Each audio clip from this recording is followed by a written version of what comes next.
These revolutionary ideas turned attention in many other universities, particularly in the new established of the university in Town's hometown of the Florence. Till the end of the 13th century, these cities had not made a make as a center of trade or the learning, but things changes dramatically in 15th century.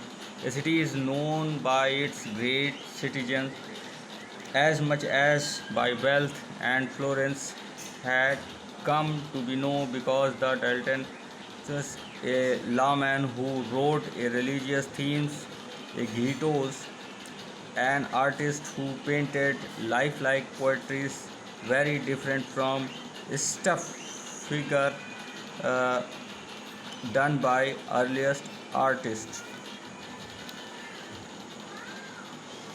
तो यहाँ पर इस बात को भी बताया जा रहा है कि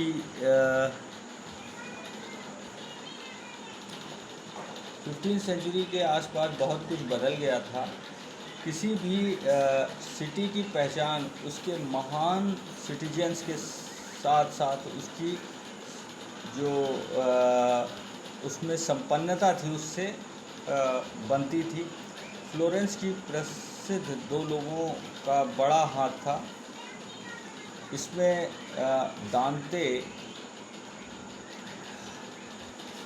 और जो कि किसी धार्मिक संप्रदाय से जो है संबंधित नहीं थे, पर उन्होंने अपनी कलम से धार्मिक विषयों पर उसके अगेंस्ट में बहुत जगह चलाई, उसे क्रिटिसाइज़ किया। और दूसरे एक व्यक्ति हैं जिन्हें घीटो या जोटो के नाम से कहा गया है, और जिन्होंने जीते जागते चारित्रिक रूप बनाए, और उनके द्वारा जो बनाया गया रूप चित्र था पहले के कलाकारों की तरह ही बेजान नहीं था। इसके बाद धीरे धीरे फ्लोरेंस सिटी के सबसे जीवित बौद्धिक या इंटेलेक्चुअल सिटी के रूप में जाना जाने लगा और कलात्मक कृतियों के सृजन का केंद्र भी बन गया। रेनेसा पर्सन वर्ड शब्द का प्रयोग जनरली उस पर्सन या उस व्यक्ति के लिए किया जाता है जिसकी अनेक हॉबीज़ हों, अनेक रुचियां हों, और उसके पास कई हुनरों में कई जो है चीज़ों में उसको जो है नॉलेज हो, उसे महारत हो। तो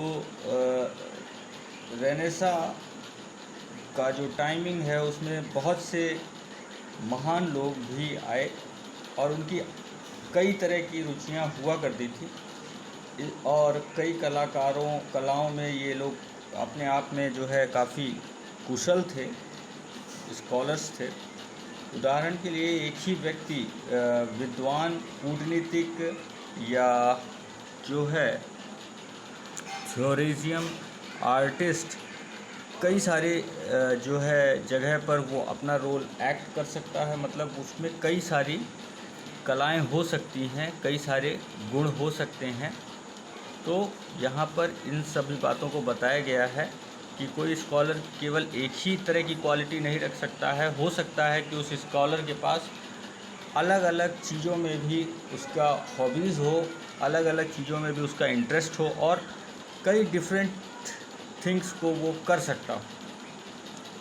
द ह्यूमैनिटिक्स व्यूज़ ऑफ हिस्ट्री, यहाँ पर मानवतावादी समझते थे कि वो अंधकार, ठीक है, कि कई सेंचुरीज़ के बाद सिविलाइजेशन के सही रूप को एक बार फिर से इस्टेब्लिश कर रहे हैं, ठीक है। इसके पीछे ये माना जाता था कि रोमन जो एम्पायर था उसके टूटने के बाद अंधकार युग शुरू होगा, डार्क एज शुरू होगी।